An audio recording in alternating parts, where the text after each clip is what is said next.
our top story tonight. In a school year that's been anything but ordinary, some parents are worried about the equality of education between remote and hybrid students. Fox's Jordan Elder joins us with more. Jordan. Teachers say whether it's hybrid learning or going to school through a screen, it's still FaceTime with an educator and kids are still learning. After all, online schooling has been around for decades. It's just not the traditional route. Whether they're hybrid or remote, teachers say students can still be on a level playing field when school returns to normal. Each year, we jump right into the grade level curriculum. Okay, this year we did not do that.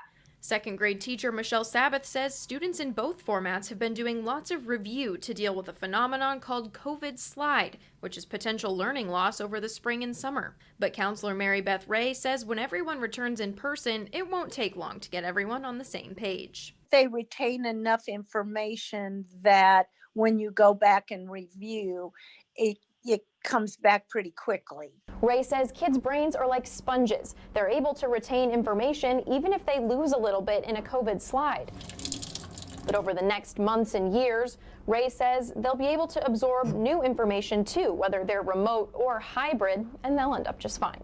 Sabbath says teachers are focusing on what will help their students most right now, but eventually their eyes will turn to the future when everyone returns. Personally, I think that that's going to be where teachers are going to have to be creative and figure out how we can fill in those gaps. But with teachers' efforts and children's ability to relearn, Ray says the gap shouldn't be too big. How concerned should parents be about the learning differences with hybrid and remote? I think parents forget that our children have grown up with electronics and technology. They know how to learn this way easier than we do.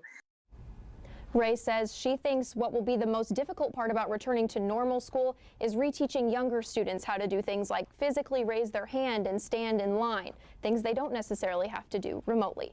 Live in the newsroom, I'm Jordan Elder. Marcella, back to you. All right, thank you, Jordan. 44% of District 186 students chose the hybrid learning option. The other 56% chose to remain with remote.